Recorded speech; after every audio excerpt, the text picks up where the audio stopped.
आज हम भगवान रजनीश आश्रम हैं और इसलिए है क्योंकि आज ओशो का 94वां जन्मदिन जो है यहाँ पे मनाया जा रहा है। उनके समर्थक यहाँ पे मौजूद हैं, उनसे पूछते हैं। सर, नमस्कार आज जी।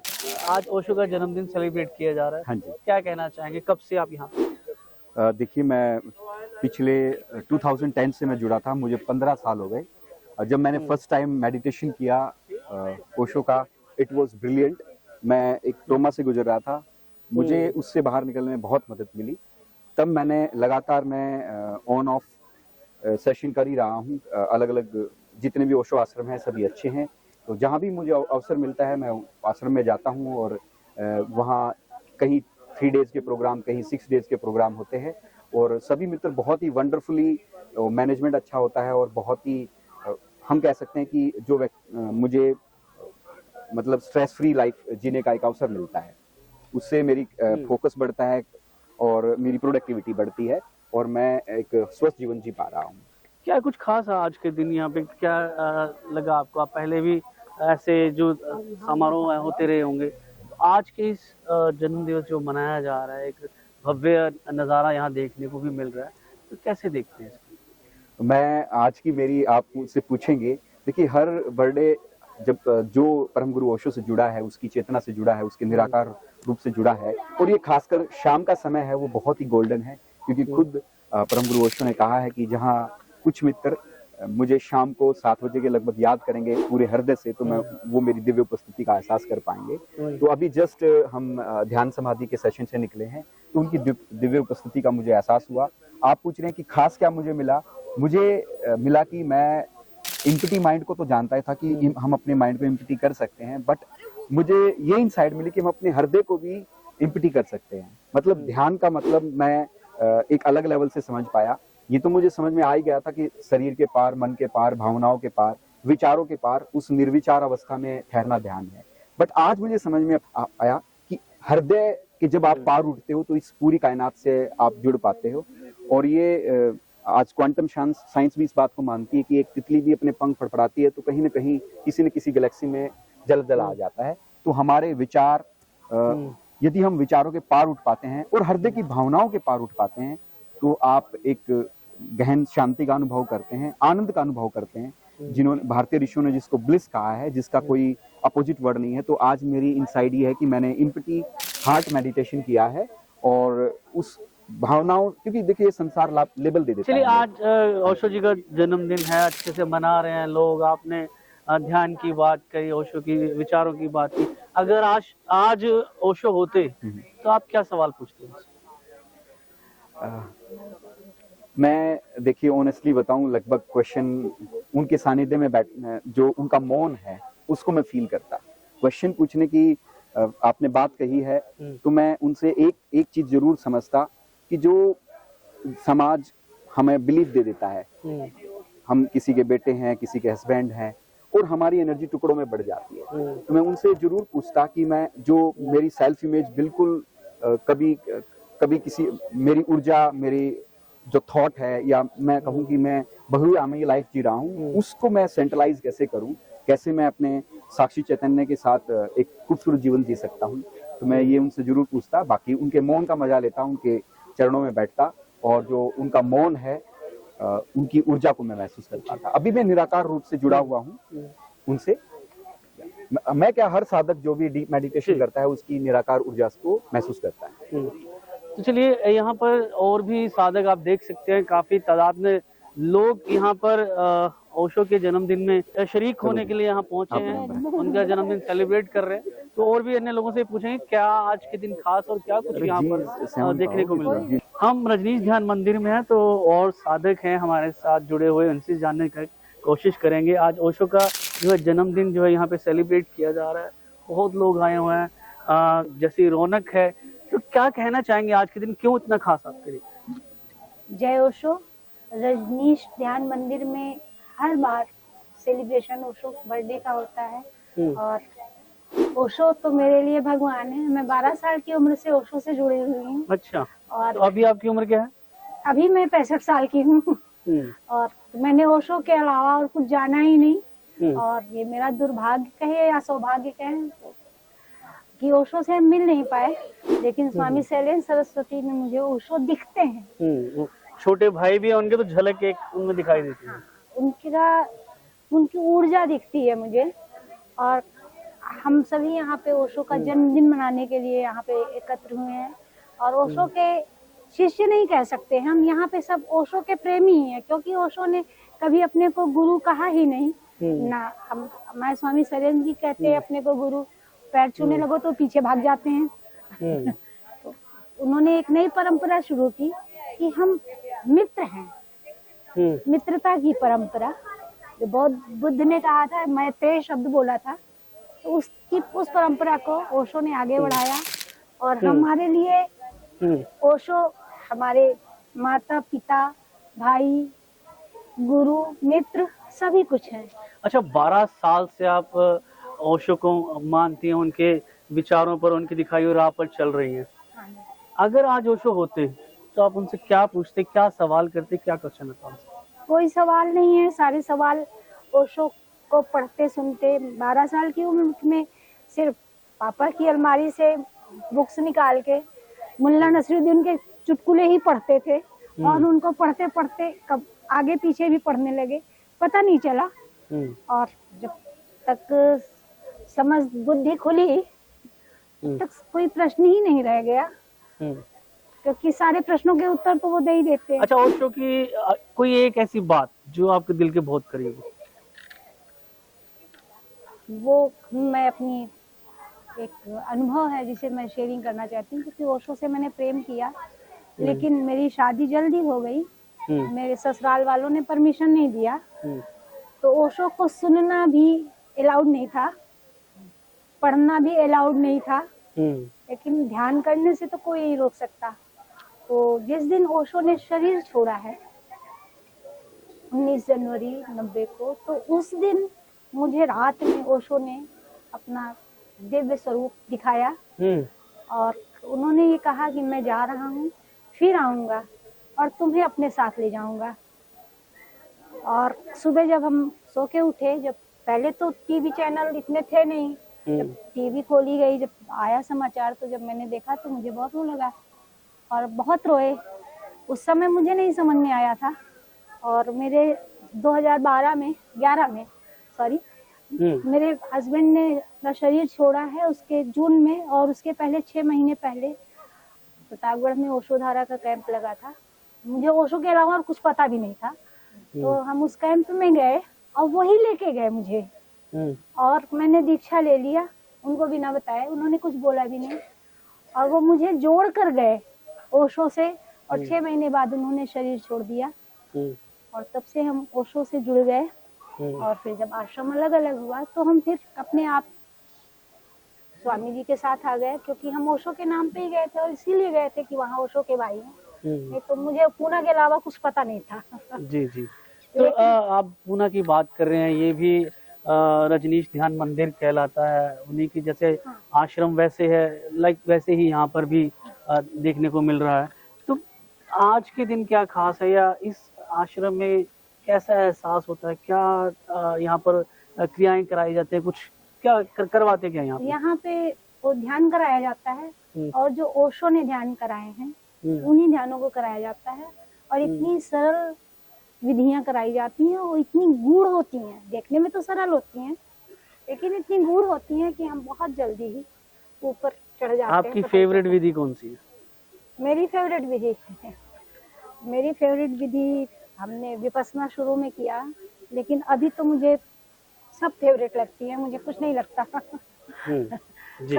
सारी विधियां शुरू में जो ओशो ने निष्क्रिय ध्यान विधियां कराई थी, वो यहाँ पे वही कराई जाती हैं। विज्ञान भैरव तंत्र की सक्रिय विधियां भी कराई जाती हैं, लेकिन निष्क्रिय ध्यान विधियां, विज्ञान भैरव तंत्र, फायदा होता है इस चीज से?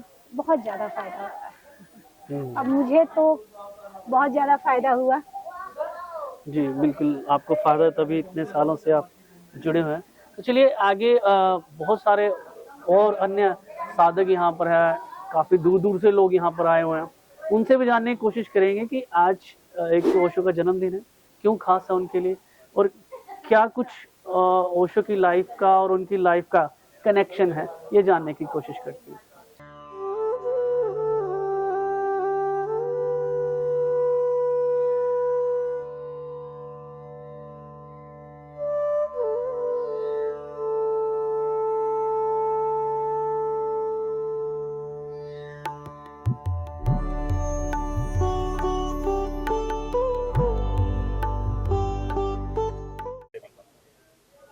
ठीक है। तो आप बताएं जरा, आप 2005 से जुड़ी हैं, 2005 से लेके अब तक आज 25 भी अलविदा होने वाला है, 26 आने वाला है। इतने साल से आप ओशो से जुड़ी हैं, उनके विचारों से जुड़ी हैं, ओशो शैलेंद्र जी से जुड़ी हैं। क्या कुछ बदलाव आपकी जिंदगी में आया? बहुत चेंज आया, बहुत चेंज। उन्होंने तो ऐसे कर दिया है कि डिप्रेशन से उठा करके हमें ध्यान की तरफ, साक्षी भाव की तरफ जीना सिखाया है। और उन्होंने अपने साथ जुड़ना सिखाया है, कैसे लोगों से बात करनी है, किस तरीके से रहना है, किस तरीके से अपने ध्यान में डूबना है। हर कला उन्होंने हमें सिखाई है। और शैलेंद्र जी तो हमारे सदगुरु ओशो के भाई नहीं, वो तो चढ़ती कला जैसे बोलते हैं कि वो है हमारे। उन्होंने इतना ज्ञान दे दिया कि आप किस तरीके से अपनी महफिलें लगाते हो, खुशी का आनंद मनाते हो, इस तरीके से उन्होंने जीना सिखा दिया। और आज हम अस्तित्व में इतना खुश हैं कि ओशो के बर्थडे में सेलिब्रेशन करने आए हैं। ऐसे लोग आए कहाँ से आप? आए कहाँ से? हम दिल्ली से। आप भी दिल्ली से सर? अच्छा, गुड़गांव से। मैं रेवाड़ी से स्वामी जी। अच्छा। जहाँ आपने ध्यान विधि की चर्चा कर रहे थे, वैसे तो ओशो जी के सभी ध्यान बहुत सुंदर है ना। डायनेमिक से हमारा जो होता है, जो हमने दबा रखी थी धारणा, वो हमारा सब रिलीज हुआ यहाँ पर आने के बाद में। उसके बाद एक ओशो का जो तथाता ध्यान है, उसमें क्या स्वीकार भाव आ जाता है। और एक उन्होंने जो कला दी हमें, जोरबा दी बुद्धा, है ना। संसार में भी हम उत्सव में अपनी बीइंग से जुड़कर कैसे रह सकते हैं। तो ओशो का बहुत योगदान है हमारे जीवन को सुंदर सफल अपने काम में। और अच्छा, ओशो का जन्मदिन अगर आज ओशो होते तो आप क्या सवाल करते हैं उनसे? उनसे कहते बिल्कुल अच्छे से बात करते, ओशो होते तो हमें खुशियाँ और होती और एंजॉय। सवाल क्या पूछते? सवाल यही पूछते कि ओशो जी हमें ये बताओ कि हम ध्यान किस तरीके से करें, किस तरीके से संसार में गहरे जाएं, किस तरीके से आपसे मिलने के लिए आए। ये क्वेश्चन तो जरूर करते। आपका क्या रहता? सर जी, मुझे लगता है ओशो, मैंने उनको देखा नहीं, उनको जिया है। ओशो गए कहाँ है? ओशो अभी यहाँ है। ओशो हर पल मेरे साथ है। मैं कैसे कहूँ कि ओशो होते तो ऐसा होता? नो, मैं हर पल जीती हूँ, ओशो हर पल मेरे साथ, हर मोमेंट में मेरे साथ है। उनकी ऊर्जा में मैं बहती रहती हूँ। उनका अस्तित्व जो उनका ऊपर से मेरे पर किरणें गिरती हैं, बहुत सुंदर उनका, वो हर पल मेरे साथ। प्रेम तो उन्होंने जीना सिखा दिया, प्रेम के रूप में जीना सिखा दिया, प्रेम की गहराइयों में पहुंचा दिया हमें। और इससे ज्यादा से हम क्या मांगेंगे। ओशो के सन्यासियों की यही पहचान है कि वो हमेशा उत्सव में रहते हैं, खुश रहते हैं। अच्छा, आप क्या पूछते अगर ओशो होते तो? अब वैसे हमें बाबा ने सब कुछ बता ही दिया। अच्छा, बाबा की बात करते हैं। ओशो शैलेंद्र जी माप दिया। हाँ, उनके छोटे भाई हैं ओशो जी के। तो एक तो उनका हाव भाव, चलने का स्टाइल, फेस लुक उनकी सेम लगती है। तो आपको लगता नहीं यही ओशो है? यस, यही मैं कह तो रही उनको थी। देख के बिल्कुल मौन हो जाते हैं। बाबा आप स्टार्टिंग तो में मैं मैं आई, लुक में हूँ। मुझे नहीं पता था कि हम जाट है, तो जाट तो होता है कि वो किसी चीज को, मूर्ति पूजा को तो मानते ही नहीं है। बट हम यहाँ भी ओशो का भी वही है। हमें वैसा ही माहौल यहाँ पे मिला। नहीं, आई थिंक ये गलत भी कह दिया आपने। ऐसा नहीं होता, जाट मानते हैं, भोलेनाथ को बहुत मानते हैं। ऐसी बहुत सारी चीजें। पूजा कम करते हैं, मूर्ति पूजा कम करते हैं। अच्छा, आप ये बोल सकते हैं कम करते हैं और करते हैं। सिखा दिया। नहीं, मैंने तो देखो, मैंने तो नहीं की, हमारे फादर ने भी नहीं की कभी, और ना मैंने की थी कभी कोई मूर्ति पूजा, कोई व्रत रखना, कोई। लेकिन जब हम यहाँ आए तो हमारे 3 गुरु, माँ, छोटे बाबा, बड़े बाबा ऐसे लाइन में बैठे हुए दीक्षा हो रही थी। तो मेरे साथ जो भी लोग थे ना, वो पलट के ना दूसरी लाइन में चले गए। वो शायद सीनियर है, उनसे हमें लेनी है दीक्षा। लेकिन मैं वही क्यों बाबा की लाइन मैं गई नहीं, मुझे हालांकि कुछ नहीं पता था, फिर भी मैं वही खड़ी रही और मुझे बाबा ने दीक्षा दी। उस दिन से बस वो एक लगन आप लगा शैलेंद्र देते बाबा की आंखों में देखोगे ना, कभी ऐसे लगेगा कि इनसे बड़े कोई संत नहीं है। इतना भोलापन, उनको कुछ भी कोई कह के चला जाए, कोई भी कुछ बोल दे, उनसे कुछ भी पूछ लो, प्यार से जवाब दो। कभी उनके अंदर गुस्सा नहीं दिखेगा, कभी कुछ नहीं। बच्चों जैसे बिल्कुल स्माइल है बच्चा, उनकी। हाँ बिल्कुल बच्चा। हम बच्चों की तरह बैठ जाएंगे उनके पास, बाबा गाने सुनाने लग जाएंगे हमें अच्छे, बाबा ओशो की बातें करने लग जाएंगे। ऐसे लगता है कि हम खुद बच्चे हो गए उनके साथ। उनके नाम से ही ना एक उमंग आ जाता है। मेरा पोता है स्वामी जी, तो उन्होंने हम जैसे ओशो जी की भी है और स्वामी शैलेंद्र सरस्वती सदगुरु माँ अमृत प्रिया जी की भी है। तो वो उन्होंने उसका जो नाम रखा था त्योहार रखा था। उसके स्कूल में पूछा त्योहार क्यों मतलब बुलाते हैं आपको, कहते जो हमारे ओशो है ना, तो स्वामी शिवेंद्र जी को वो ओशो ही कहते हैं मेरे घर में। कहते वो ओशो है ना, उन्होंने दिया है कि मेरा हर पल ही त्योहार रहे, ये नाम मेरा उन्होंने रखा है। बच्चे चिढ़ाते हैं स्कूलों में त्योहार त्योहार, तो उसको फील नहीं होता। त्योहार का वेट भी करते हैं बच्चे, कब आएगा, छुट्टी मिलेगी और एंजॉय करेंगे। तो वो हर पल तो एंजॉय की बात पे अब आते हैं हम, तो आज कैसे एंजॉय कर रहे हैं आप? आज हम फुल बाबा के साथ मस्ती, अंदर डांस, अंदर प्रेम की वर्षा होने वाली है। इतनी बरसेगी कि आप देखना ओशो साक्षात आकर के सबको मिलेंगे। बाबा के दर्शन करेंगे, बड़े दिन बाद आई मैं। हमारे गुरु माँ कहती है उत्सव को अगर हमने कहना कैसे कहे, मुमकिन नहीं मौन का पर्दा उठा सकूं, ये बात राजे दिल किया होठों पे ला सकूं। सदगुरु माँ हमें समझाती हैं, मुमकिन नहीं मौन का पर्दा उठा सकूं, ये बात राजे दिल किया होठों पे। क्या रंग होता है, क्या खुशबू होती है। तो आज तो साक्षात ये तो जिस तरीके से आप शेरो शायरी कर रहे हैं, आप पे तो रंग चढ़ गया आज तो। Thank you Swami ji. ये गुरुओं की कृपा के बिना, कहते हैं ना कि हम बहुत सौभाग्यशाली हैं, बिना मुर्शिद के हमें क्या मालूम था। हम भी संसार में बच्चे पैदा किए, नौकरी कर रहे हैं, अब रिटायर हुए हैं तो मजा ले रहे हैं, लेकिन ये किसकी वजह से? एक गुरु ने हमें अपनी बीइंग से। पर अच्छा एक चीज और है जो काफी आलोचक भी है ना ओशो के, या कुछ लोग हैं जो उनकी धारणा अलग है, ओशो को धर्म के लिए, समाज के लिए ठीक नहीं मानते। तो कहाँ तक आप इस चीज से एग्री करते हैं? अब आ रहा है, और स्कूलों में कॉलेजों में यही पढ़ाई शुरू होगी ताकि प्रेम की भाषा बच्चों को सिखा सके, और कोई भाषा रहे नहीं, लास्ट में ओशो ही आएंगे। आप देखना जितनी उनकी कैसेटें हैं या रिकॉर्डिंग है, कुछ भी है, आप देखो कि आज मुरारी बापू जी है और कोई संत है, हमारे सती भाई वाले हैं, वो सब ओशो को फॉलो कर रहे हैं पूरा का पूरा। और जब भी वो सत्संग करने थे, ये तो हमारे ओशो जी की सीढ़ी है, तो कहते हैं कि हम ओशो जी को पढ़ते हैं, हमें तो बहुत अच्छा मिलता है, आनंद मिलता है उससे पढ़ने से। देखिए यहाँ पर और भी साधक हैं जो हम जिनसे बात करेंगे कि आज उनके लिए क्या स्पेशल है। तो आज ओशो का जन्मदिन यहाँ पे सेलिब्रेट किया जा रहा है रजनीश ध्यान मंदिर में। कैसे देखते हैं आज के दिन को? आज का दिन हमारे लिए बहुत ही महत्वपूर्ण दिन है। मतलब एक नए युग की शुरुआत हमारे सदगुरु ने की है, हम ऐसा मानते हैं। उनकी देशना को समझने के बाद मैंने दुनिया को बहुत अलग चश्मे से देखना शुरू किया। बड़ी से बड़ी समस्या भी एक फिल्म की तरह लगती है। तो अब कब से जुड़े हैं यहाँ ओशो से, या इस अगर मैं ओशो मंदिर की बात करूँ, रजनीश मंदिर ध्यान, तो 2012 में सुनना पढ़ना शुरू किया था, लेकिन मैंने जो दीक्षा थी वो 2018 में ली थी स्वामी जी से, स्वामी शैलेंद्र सरस्वती जी से। तो अच्छा यहाँ पे आप कब से आ रही हैं? यहाँ पे जब से ये आश्रम बना है तब से आ रहे हैं। अच्छा, जब से आश्रम। तो यहाँ पर होता क्या है बेसिकली? यहाँ पर ध्यान होता है, ओशो की जो क्रांतिकारी ध्यान विधियां हैं वो सिखाई जाती हैं, वो कराई जाती हैं। आपकी फेवरेट विधि कौन सी है? मेरी फेवरेट विधि है नाद ब्रह्म। उसमें क्या होता है? उसमें भ्रामरी प्राणायाम भंवरे की तरह गुंजार किया जाता है। अच्छा, तो वो आपकी फेवरेट है? वो फेवरेट है। अच्छा, आज आप जिनको इतना मानते हैं, जिनके जन्मदिन पे आज यहाँ पे है, ओशो अगर खुद आज होते तो आप क्या पूछते, क्या सवाल होता आपका उनसे? हम कुछ पूछ ही नहीं सकते थे उनके आगे, तो बस धन्यवाद धन्यवाद। आपका माँ का गाना है ना, जमीन पे आपके आने का शुक्रिया, उसी को गुनगुनाते।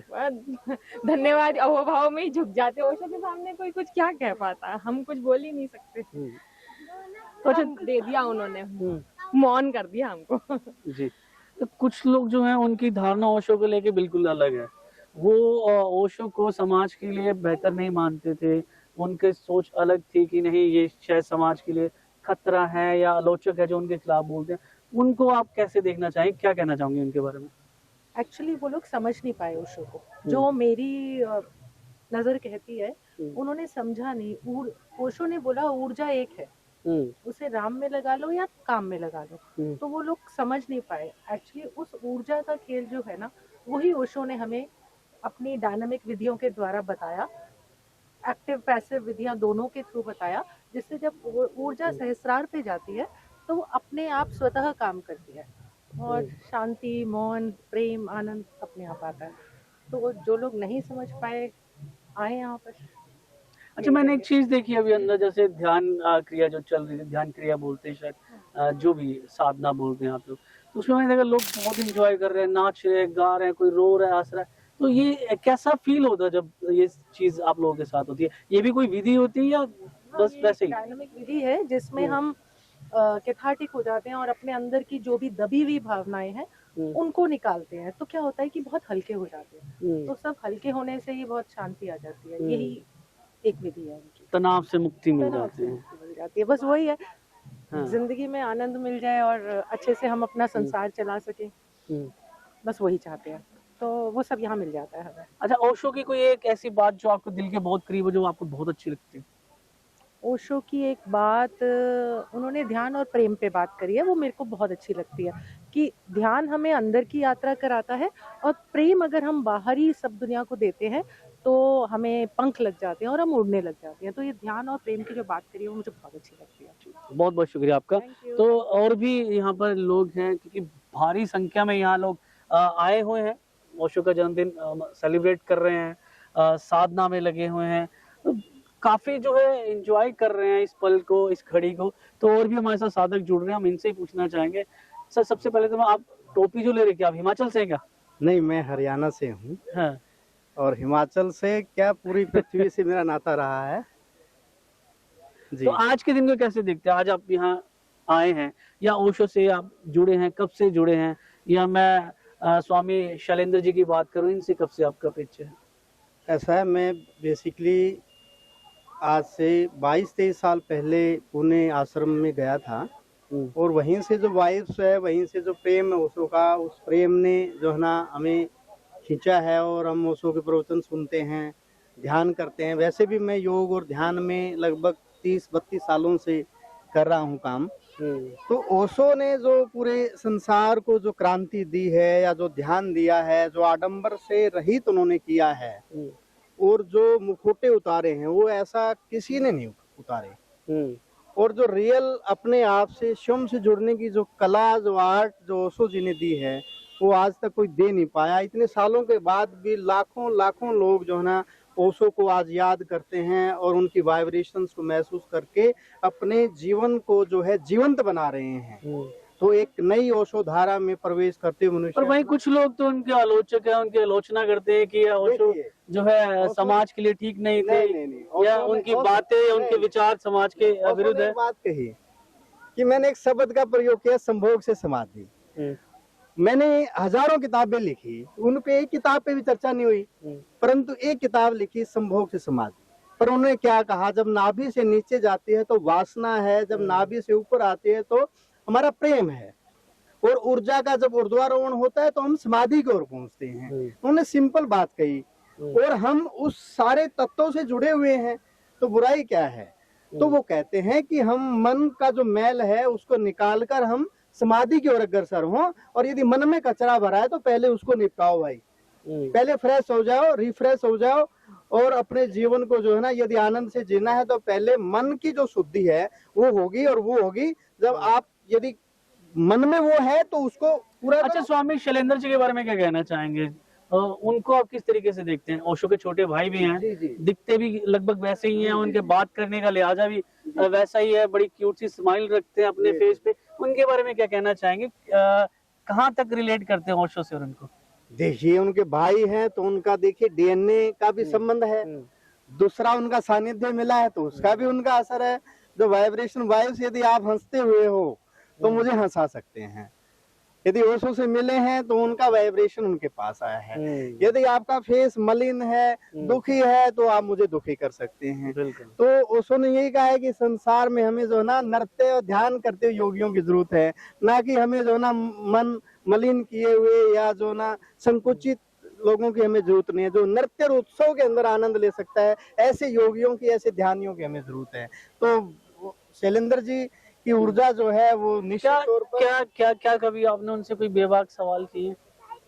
नहीं, मैंने देखिए ऐसी कोई बेबाक सवाल नहीं किए। सवाल का बात तो ये, जब हम मौन में अंदर जाते हैं सवाल नहीं, कुछ ऐसी उलझने, मतलब सवाल का मतलब ये होता है कि मेरे में कुछ जिज्ञासा है पूछने की, तो आपने पूछी, उन्होंने उसका हल किया, आपने बात का कुछ ऐसा? मुझे ऐसा लगता है जब आप स्वयं उतरते हैं अपने आप में, जिज्ञासाएं वैसे ही खत्म हो जाती हैं, मैं जैसा समझता हूँ। तो ओशो शैलेंद्र जी के इतने निकट रहे हैं तो उनकी वाइब्रेशन के साथ वो और लोगों में भी वाइब्रेशन दे रहे हैं, चेतना फैला रहे हैं, तो बहुत ही अच्छा कार्य कर रहे हैं। अच्छा, आखिरी सवाल आपसे कम शब्दों में जानना चाहूंगा, आज के दिन को कैसे देखते, कैसे सेलिब्रेट कर रहे हैं? देखिए, आज का उत्सव तो हमारे लिए और सभी भक्तों के लिए या उनको चाहने वालों के लिए इतना अच्छा है। और हम आज तक हम सोचते हैं कि हमारे हृदय की धड़कन के साथ जो है ना उसको धड़कते हैं, इससे ज्यादा हम और क्या प्रेम करेंगे। जी बिल्कुल, बहुत बहुत धन्यवाद आपका। कब से आप जुड़े हैं अगर मैं ओशो ध्यान मंदिर की बात करूं, शैलेंद्र जी की बात करूं, या ओशो के विचारों को कब से आप समझ रहे हैं? 5 साल हो गए, 5 years 5 साल से आप यहाँ जी। तो आज ओशो का जन्मदिन है, कैसे उसको सेलिब्रेट कर रहे हैं? ये तो मेरा फर्स्ट टाइम है यहाँ पे सेलिब्रेशन के लिए आई हूँ। वैसे कानपुर में सेलिब्रेट करते हैं, मैं कानपुर से बिलोंग करती हूँ अच्छा, आप कानपुर से यहाँ पे आए हुए हैं। जी। तो क्या कुछ देखने को मिल रहा है आज यहाँ पे? बहुत कुछ प्रेम, करुणा, इतना उत्साह और इतना लाइटनिंग और इतना डेकोरेशन दिवाली से भी ज्यादा सुंदर है। हाँ बिल्कुल, क्योंकि ओशो का जन्मदिन है तो जो उनके साधक है, उनके भक्त है, उनके लिए तो दिवाली से कम नहीं है। आप कैसे देखती हैं? ऐसा लगता है कभी कभी जीवन ही बदल गया है। जिस जिंदगी को हम बहुत खुशी से जीते हैं, होशपूर्वक जीते हैं, तो फिर उसका देखने का नजरिया बदल जाता है इन सब चीजों का। और यहाँ पर आकर जो पॉजिटिव एनर्जी मिलती है उसकी तो बात ही अलग है। आप भी कानपुर से हैं? नहीं, मैं गाजियाबाद से हूँ। अच्छा, गाजियाबाद से, आप तो पड़ोसी हो हमारे। हाँ जी, हाँ जी। ठीक है, तो आप कब से जुड़े हैं? 2 years से। 2 साल से आप आ रहे हैं। तो क्या कुछ आपको यहाँ पे लगता है, या कैसी आप मतलब चीजें हैं वो सिखाई जाती हैं? क्योंकि कुछ लोगों का मानना है कि ओशो जो है समाज के लिए ठीक नहीं थे। उनके जो विचार, लोग उनके आलोचक है जो, वो बोलते हैं कि नहीं, वो उनके जो सोचने की बात है या उनकी जो बातें हैं वो विवादित रही हैं। उनको कैसे देखते हैं? क्या कहना चाहेंगे उनके लिए? मतलब ये तो अपना देखिए देखने का नजरिया है, समझने का नजरिया है। जिसे गुरु समझाना चाहता है उस वैसे ही समझा देता है। तो ये अपनी अपनी समझ है। कैसे लगता है जैसे लोग ओशो की बात को ठीक से समझ नहीं पाए हो? किसी की आलोचना तो देखिए हम करेंगे नहीं। किसी के जैसे जो जिसमें खुश है, जो जिसको मान रहा है वो उसमें खुश है, तो वहाँ ठीक है। अब ये तो है नहीं कि आपको पहाड़ की चोटी पे पहुंचना है तो एक ही रास्ता है। वो अपने रास्ते से पहुंच रहे हैं तो उसमें खुश है, ठीक है। उनके लिए हमें क्या बोलना। हमें ये अच्छा लगता है, इसमें हमें शांति मिलती है। हम खुद को जानते हैं, अपनी आत्मा को जानते हैं। हमारे लिए ये सबसे बड़ी चीज है। ये लोग इतनी गहराई से ओशो को सुनते ही नहीं है, सुन ही नहीं पाते हैं। बस ऊपर से सुनते हैं और क्रिटिसाइज करने लगते हैं। लेकिन जब गहराई में उतरो, गुरु की वाणी समझो, तब एक्चुअल में ओशो समझ में आते हैं कि ओशो क्या है और वो क्या कहना चाहते हैं और उनका रास्ता क्या है। अच्छा, तो ओशो के अनुज जो स्वामी शैलेंद्र जी हैं, इनके बारे में क्या कहना चाहेंगी? बस ओशो की शैडो है। आप क्या कहेंगे? हाँ जी, हम तो इनमें ही ओशो को देखते हैं। ऐसा लगता है ओशो ही उतर आए हैं। और फिर जैसे आज इनका जन्मोत्सव है तो लगता है कि ओशो की एनर्जी ही सब जगह है। तो हम उनको महसूस करते हैं। और गुरु तो होता ही साथ में है। जब आप किसी को अंदर से तन मन धन से मान लेते हैं तो वो एनर्जी तो आपके साथ काम करती ही है। जी बिल्कुल, बहुत बहुत शुक्रिया आप लोगों का। ठीक है, यहाँ पर कुछ और साधक जो है वो मौजूद है, उनसे जानने की कोशिश करेंगे। आज ओशो का जन्मदिन यहाँ पे मनाया जा रहा है। आप यहाँ पहुंचे हैं रजनीश ध्यान मंदिर में।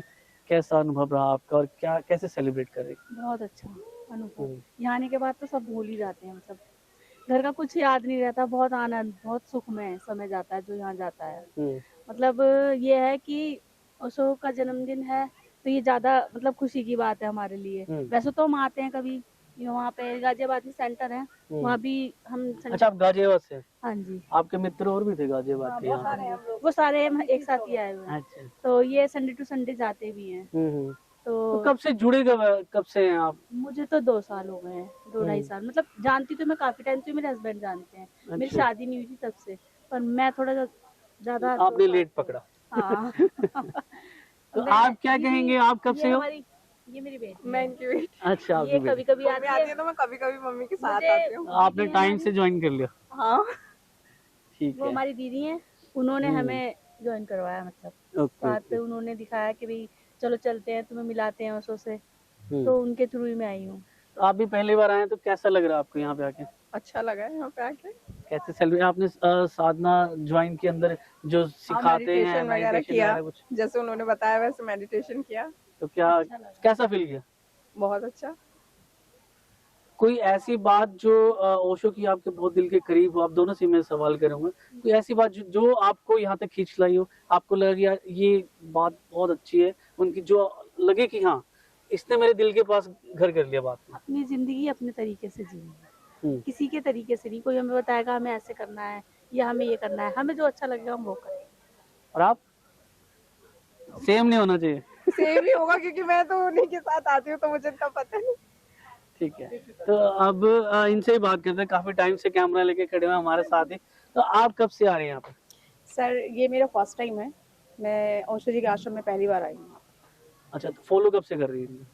मैं फॉलो नहीं कर रही हूँ सर, ऑनेस्टली मैं आपको बताना चाहूँगी, लेकिन मेरे साथ वाले जो हैं वो उन्होंने बताया इनके बारे में और मुझे लगा कि मुझे जाना चाहिए, तो इसकी वजह से मैं यहाँ पर हूँ। अच्छा, पहले कभी सुना ओशो के बारे में कुछ? सुना है सर।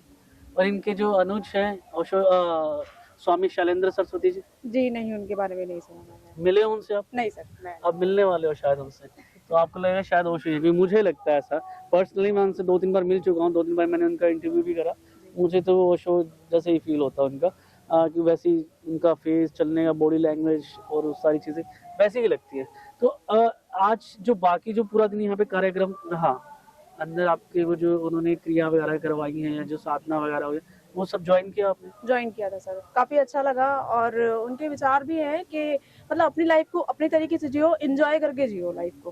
ठीक है, वो ये नहीं कह रहे कि आप इस धर्म को मानो या उस धर्म को मत मानो, वो कह रहे हैं आप खुद को जानो, व्हाट यू आर एक्चुअली। ठीक है, तो खुद को जानो, खुद को जियो, that is your life sir. तो आज आपने खुद को कितना जाना? अभी तो थोड़ा ही जाना है सर, फर्स्ट सेशन है, as you know this is my first session, तो जितना जाना थोड़ा जाना है, बाकी कोशिश करेंगे कि जानते रहें आगे। ठीक है, और इनके साथ पूरा जाने और कंटिन्यू बने रहे इनके साथ। जी जी। स्वामी जी, सबसे पहले तो आपको प्यार भरा नमस्कार। और यहाँ ये सेलिब्रेशन सिर्फ आपके फिजिकल बॉडी का नहीं है, ये आपकी सोल का है। इस समय हम आपको धरती पे दिख रहे हैं बट है नहीं, आसमान में कहीं है और पूरा एकदम जैसे पूरे अस्तित्व में फैल गए हैं, जमीन पे पैर ही नहीं है।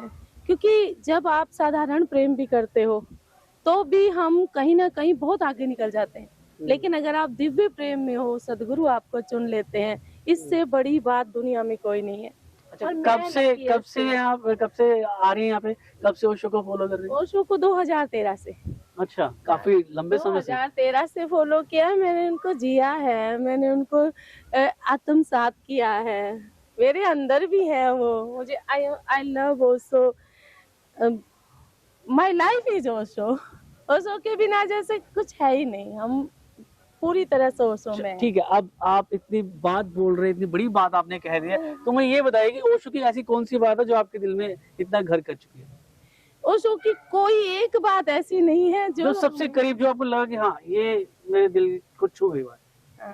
ओशो कहते हैं प्रेम ही परमात्मा है। अगर आप प्रेम करते हो तो परमात्मा की जरूरत नहीं है, वो आ जाते हैं। ओशो ये कहते हैं जब शिष्य तैयार होता है तो गुरु आ जाता है, और हम सौभाग्यशाली हैं कि गुरु ने हमें चुना।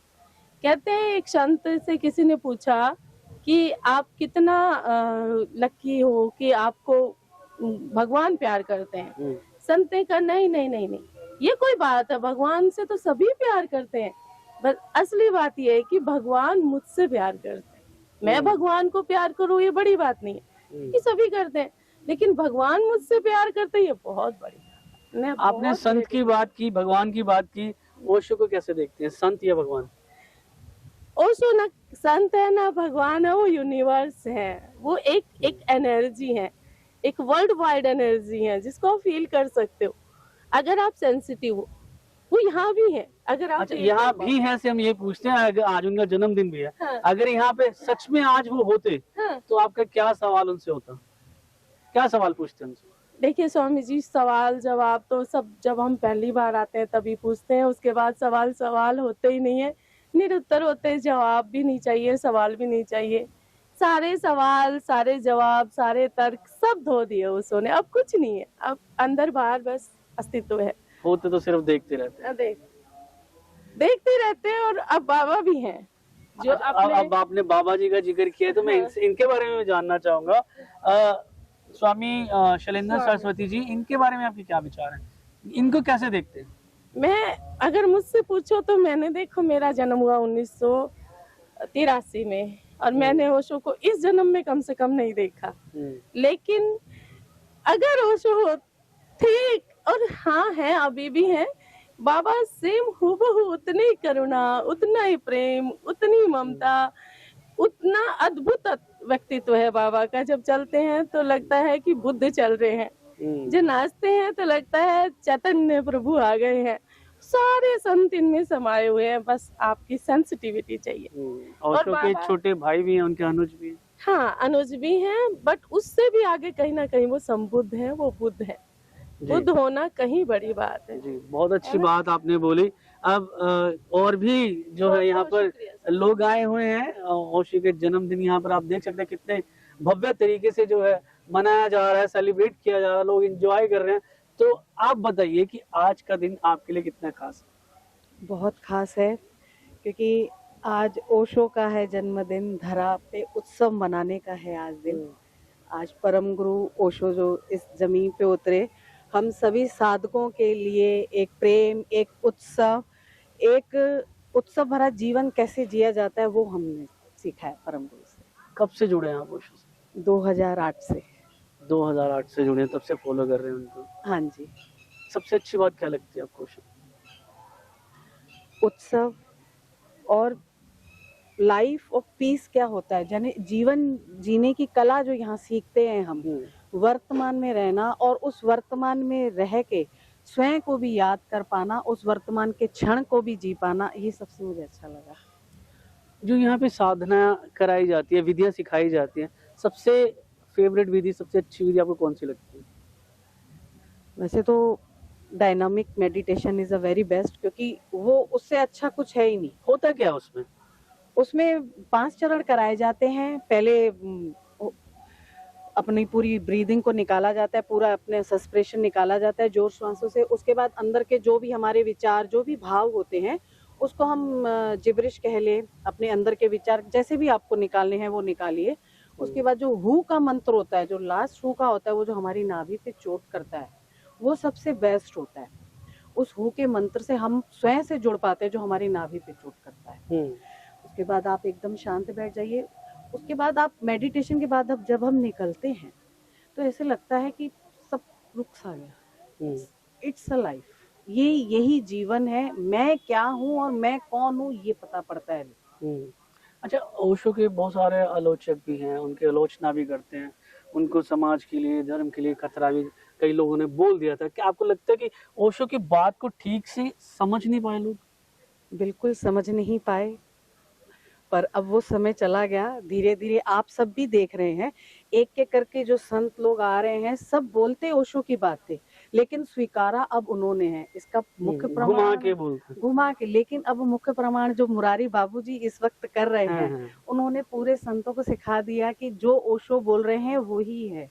लोग नाम नहीं लेना चाहते, लेकिन बोलेंगे ओशो की। अब बोलने लगे हैं। तो ओशो अभी यहाँ है, अभी यही है। ओशो गए कहाँ हैं, ओशो अभी यहाँ है। अच्छा, ओशो अभी यहाँ पे, अगर ओशो सच में यहाँ होते तो आपका क्या सवाल उनसे होता? अहोभावी होता, शुक्रिया होता कि उन्होंने मुझे चुना अपने जीवन में, कि मैं उनके पास आई। ऐसा नहीं, उन्होंने मुझे चुना है अपने पास आने के लिए, तो उससे बड़े अहोभावी है।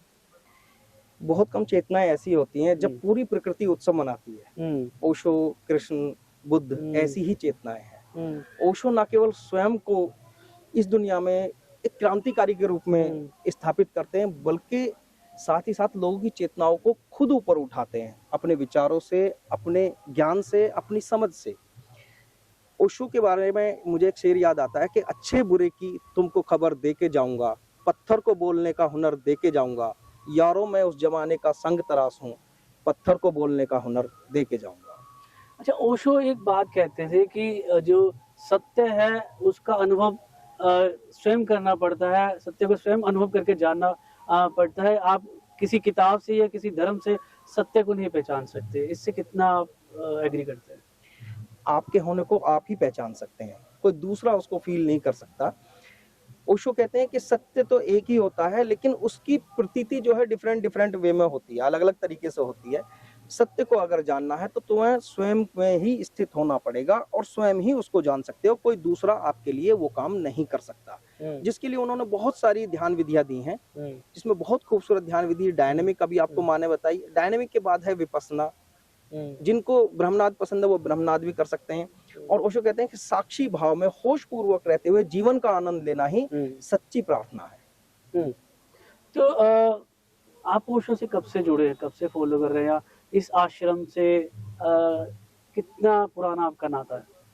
आश्रम से तो जन्म से ही नाता है, जब आश्रम शुरू हुआ तभी से है। और उससे पहले भी ओशो को पढ़ते रहे, सुनते रहे, ध्यान करते रहे अलग अलग तरीके से। लगभग 15 साल हमें हो गए ओशो से जुड़े हुए। एक ध्यान केंद्र भी हम चलाते हैं गाजियाबाद में, और काफी लोग इंस्पायर हैं। गाजियाबाद से काफी लोग आए यहाँ पे, पहले मुझे काफी मिले हैं। जी जी जी, गाजियाबाद से लगभग 70-80 के करीब लोग आते हैं। वीकली भी आते हैं, जो महीने में ध्यान होता है उसमें भी, और वहाँ पे भी काफी लोग जो ध्यान करते हैं कंटिन्यू। और एक बुद्ध चेतना ओशो जैसी जो लोगों को, विचारों को बहुत ज्यादा उत्तेजित कर रही है, लोगों को इंस्पायर कर रही है। अब लोग जीवन को केवल जीना नहीं चाहते, जीवन का आनंद लेना चाहते हैं, उत्सव मनाना चाहते हैं। ओशो की 10 आज्ञाओं में से एक आज्ञा है, जीवन ही है प्रभु और मत खोजना कहीं।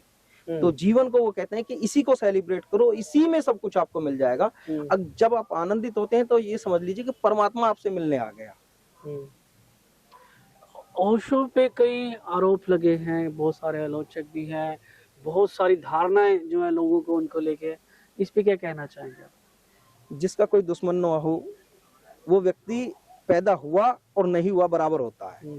ओशो ने खुद अपने आलोचक बनाए, खुद अपने दुश्मन बनाए। और ओशो ने जो परंपरा थी, रूढ़िवादिताएं थी, जो दकियानुसी विचार थे, उन सबको जड़ से अलग किया। और जिन जिन की जड़ें उसमें जमी हुई थी, उनकी जड़ें जब उखड़ेंगी तो वो नाराज होंगे ही होंगे, जाहिर सी बात है। तो ओशो जैसे क्रांतिकारी युग पुरुष सदियों सदियों में एक बार आते हैं, और जब वो आते हैं तो पूरा ब्रह्मांड एक तरीके से हिलना शुरू हो जाता है। ऐसा समझ लीजिए कि हिंदुस्तान के अलावा धरती पर शायद ही ऐसा कोई देश हो जहाँ के पंडित, पुरोहित, मुल्ला उनसे नाराज ना हो। जी, बहुत बहुत शुक्रिया आपका। यहाँ पर एक और बुजुर्ग हैं हमारे, काफी समय से प्रतीक्षा भी कर रहे थे। अब तो मैं चाहती हूँ कि अपने गुरु के बारे में कहने का कुछ मौका मिले। तो आप मुझे बताइए, आप सबसे पहले तो आज के दिन को कैसे देखती हैं? आज ओशो का जो जन्मदिन यहाँ पे मनाया जा रहा है, किस तरीके से देखते हैं आज के दिन को? मेरे लिए तो ये एक अपॉर्चुनिटी है कि यहाँ हम आते हैं और साधक होते हैं, ओशो प्रेमी होते हैं, उनसे मिलके बहुत अच्छा लगता है। Otherwise this is just like another day for me. Every moment is Osho.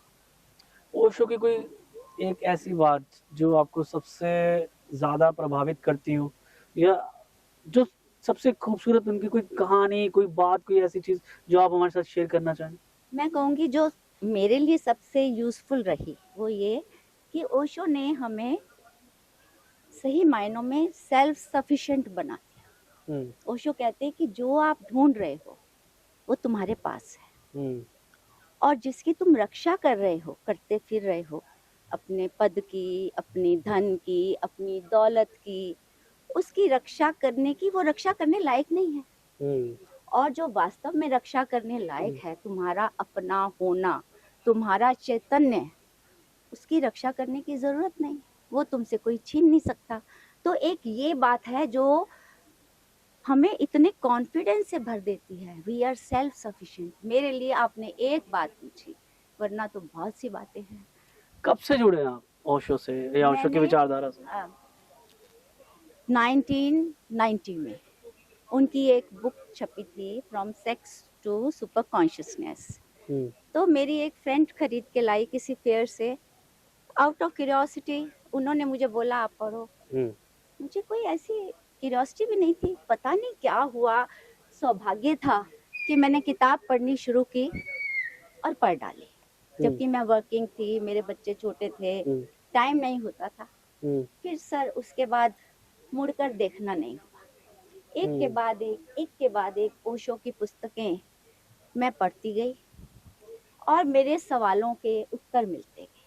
मेरी दुविधाएं दूर होती गई। बस कहीं जाना नहीं पड़ता था, आंसर मिल जाते थे। जैसे आपने पहली किताब का नाम लिया, तो वैसे ही अगर मैं बात करूं, ओशो इस टॉपिक पे, सेक्स की बात करूं या प्रेम की बात करूं, इन चीज़ों पे बहुत खुल के बोलते थे, बहुत खुले विचार थे उनके। शायद इन्हीं जो खुले उनके जो विचार थे, इनसे उनके आलोचक भी पैदा हुए।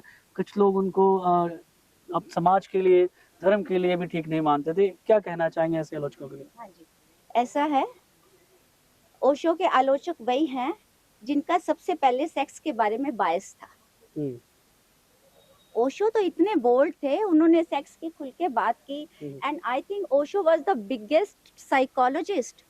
उनको मालूम था कि ये आम व्यक्ति के मन की बात है, ये उसकी आकांक्षा हो सकती है, उसकी जरूरत हो सकती है, तो ओशो ने हिम्मत जुटाई, ओशो ने उसकी बात की। लेकिन मैं अपनी बात कहूँ, मैंने ये सेक्स टू सुपर कॉन्शियसनेस पढ़ी, मुझे तो याद भी नहीं आता कि ओशो ने खुलकर कोई सेक्स की बात भी की हो। मेरे लिए तो जो पहली बात जिसके लिए मैं ओशो के प्रति नतमस्तक हुई कि उन्होंने औरत के, महिला के काम को सम्मान दिया, दर्जा दिया।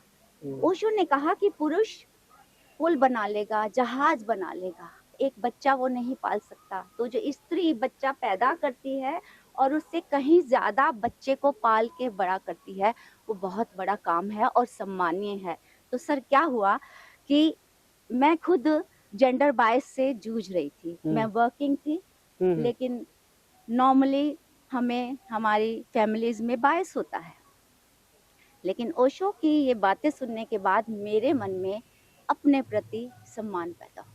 और ओशो ने ये भी कहा कि स्त्रियों में कुछ स्त्रैण गुण होते हैं, तो फिर हमने उसको चेरिश करना शुरू किया, हमने उसको यूज करना शुरू किया।